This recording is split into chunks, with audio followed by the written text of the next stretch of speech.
House Bill 193, AOC, court changes and amendment expunction. Thank you, Mr. Chair. Come on up. Thank you, Mr. Chair. These are various changes requested by both the Administrative Office of the Courts and the Conference of District Attorneys. Section 1 allows money judgments to start being paid with credit cards or debit cards. Welcome to the 21st century. Section 2 and 3 make technical changes to the Notary Act and to I forgot what else it is, but something else is technical correctness. Section 4 repeals an annual report that the Joint Legislative Oversight Committee gets on the implementation of the Notice of Waiver of Costs to Affected Government Entities. Section 5 repeals the bond requirement for clerks of courts or the clerk of appeals or superior courts or for magistrates. Section 6 allows the Conference of DA to employ resource officers eligible to practice across the state, gives them the same rights as the assistant district attorneys do about confidentiality, privilege, and being able to access information. It also allows the Conference of DAs to designate personnel to lobby the legislature, and this is effective in July of this year. The next section provides training for district court judges specializing in juvenile cases, ACEs, and trauma-informed training. Section 8 allows the next section allows the clerk of court to assign the duty of passing on applications for jury excuses to the judicial support staff, the administrators and the judicial administrators, judicial clerks, so that they can pass or not pass on exceptions to jury service, and then allows it to be reviewed by the clerk of superior court. Section 9 requires bonds taken or renewed by the Board of Commissioners, filed with the clerk of court, and then certified by the chairman of the county commissioners. It would require the county commissioners to register with the Register of Deeds and file with the clerk of superior court the official bond for sheriffs.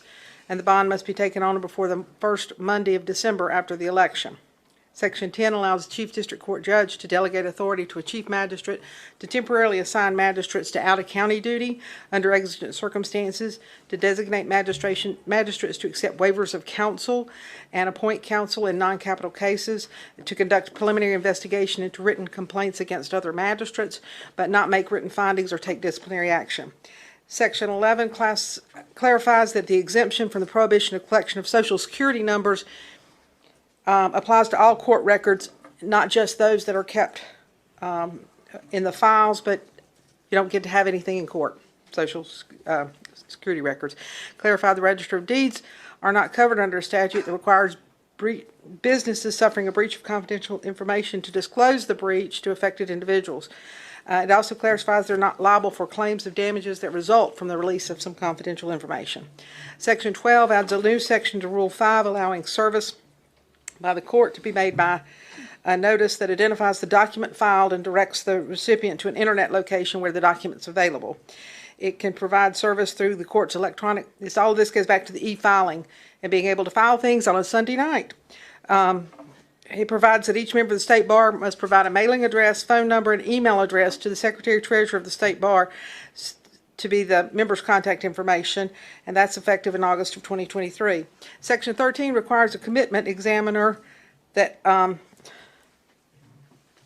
filing a petition for an involuntary commitment must have an affidavit implemented through the electronic system and approved by the Director of AOC. It requires the findings of a physician, eligible psychologist, or commitment examiner in order for the clerk to declare that someone is incompetent. And then the last section, Senator Britt added revising expunction eligibility, and I'll be happy to let him give you any greater details, but he says you've already passed this once. Thank you, Senator Britt. Do you care to expound on the expunctions? Yeah, I just need about 15 or 20 minutes at the podium. No, sir. It's the same language that we passed out of this chamber earlier this session. Worked on it with everybody. Thank you. Members of the committee, Senator Chaudhry. Make a motion for favorable report. Thank you. Further questions or comment? Does anyone in the audience care to speak? Seeing none, we have a motion from Senator Chaudhry for favorable report on House Bill 193, AOC court changes and amendment expunction. All in favor, please say aye. And opposed, no. Motion carries. Thank you, ma'am. I've learned the secret of your committee, and that is if you talk long enough and in a monotone, then you'll get a quick favorable report. Always.